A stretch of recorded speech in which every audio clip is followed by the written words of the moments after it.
कोई भी आ सकता है, वो जानवर हो सकता है, वो पक्षी हो सकता है, कोई भी प्यासा आ सकता है, उसे पानी दीजिए आप। मैं ये लोग में जो कुत्ते की प्रवृत्ति आ गई है, धोखा देने की, काटने की, जो भोग देते हैं यहाँ पर, काहे भोगते हैं? क्या कि आपने किसी का हिस्सा मार के खाया है, तो आपके अंदर वो गुण करने वाले हैं। वो है गांव में आवारे, आप देखते होंगे गांव मोहल्ले में कि कुत्ता पालतू थोड़े बहुत जानवर मिलते होंगे आपको, आप देखते होंगे कि उनके लिए आप कोई व्यवस्था नहीं करते। कहने का मतलब मेरा रहा दोस्त कि जब आप अपने घर में रोटी बनाते हैं, कि आप जानते होंगे आपके संस्कार, आपके पूर्वज ये सिखाए होंगे कि लास्ट का रोटी जो है वो कुत्ते को देनी चाहिए, पर आज के लोग कुत्ते को भी देना बंद कर दिया है लास्ट का रोटी। आप सोच लीजिए। तो ये लोग में जो कुत्ते की प्रवृत्ति आ गई है, धोखा देने की, काटने की, जो भोग देते हैं यहाँ पर, काहे भोगते हैं? क्या कि आपने किसी का हिस्सा मार के खाया है, तो आपके अंदर वो गुण तो झलकेगी ही। ऐसा ही मैं कहता हूँ कि गाय के हिस्से की रोटी आप मार के खाए हुए हैं, कुत्ते के हिस्से की रोटी मार के खा ली है आप। मैं कह रहा हूँ ये सब पाप कहाँ जाएगा? आप ही के जहम में खाया है ना, यही शरीर खाया है ना। पाप क्या करेगा? यही शरीर करेगा। दंड किसको मिलेगा? इसी शरीर को मिलेगा। मेरा कहना है दोस्त कि आप नैतिक है, आपके पूर्वज ये सिखा गए हैं कि कोई अगर आ रहा है भूखा, उसे खाना देना चाहिए। तो मैं कह रहा हूँ भूखा का मतलब यही नहीं है कि कोई व्यक्ति आपके दरवाजे पे भूखा आ जाए मेरे भाई।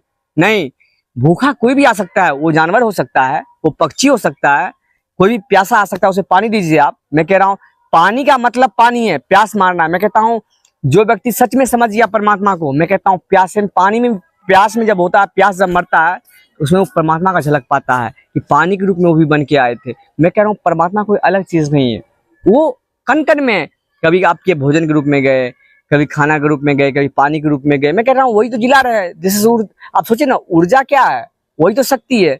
उसके बगैर आप कुछ है धरती में? सोच लीजिएगा एक बार, कुछ नहीं है। तो मेरा कहना है दोस्त, आप अपने प्रेम को आप जानवरों के साथ थोड़ा बांटेंगे, प्रकृति के साथ बांटेंगे, कि प्रकृति आपका ख्याल रखेगी। इसीलिए आप थोड़ा उनका भी ख्याल करिए। कहा कि मानवता से बढ़ के कोई धर्म नहीं। कहा गीता की एक बात रखेंगे कृष्ण भगवान की, वो क्या बोले हैं कि सब धर्मों से ऊपर उनका धर्म है। कहने का मतलब है मानवता का धर्म। जब अपने को जानेंगे तो आप कोई धर्म माने, हिंदू रहिए, मुसलमान रहिए, किसी को कुछ लेना देना नहीं है। मैं कहता हूँ आप एक इंसान होइए, फिर आपको खुद ही पता चलेगा मुझे किस रास्ते निकलना है। फिर कहेगा झंझट भैया। आज लोग झंझट कर रहे हैं, क्यों कर रहे हैं? वो जानकारी नहीं, वो दूसरे के पद चिन्ह पे चल रहे हैं। और दूसरा का पद चिन्ह, मैं कह रहा हूँ भाई साहब, कोई अगर खाना खा लिया है और छिलके फेंक दिया है, तो छिलके को आप पकड़ के क्या करेंगे? आप जिसने खाया मेन चीज तो वो खा लिया, असली में तो वो चखा था। इसीलिए कहता हूँ जब अपने धर्म को, अपने कर्म को जब आप मानेंगे, सच में जानेंगे, तो आप चौंक उठेंगे इस जीवन में कि इतना बड़ा रहस्य आपके अंदर छुपा हुआ था। इसीलिए कहता हूँ दोस्त, इस मुद्दे पे एक बार गहराई से देखिए, आप मानवता को बढ़ाइए।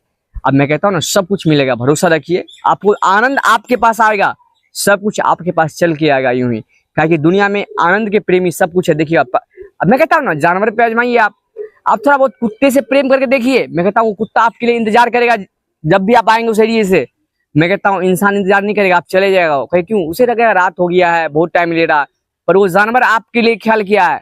मैं कह रहा हूँ आपका भी तो कुछ फर्ज बनता है ना उनके प्रति, तो उनका भी ख्याल रखा जाए, पर आप नहीं रखते हैं। इसीलिए कहता हूँ कि थोड़ा बहुत प्रेम बांटना भी सीखिए, प्रेम बांटने से ही बढ़ता है।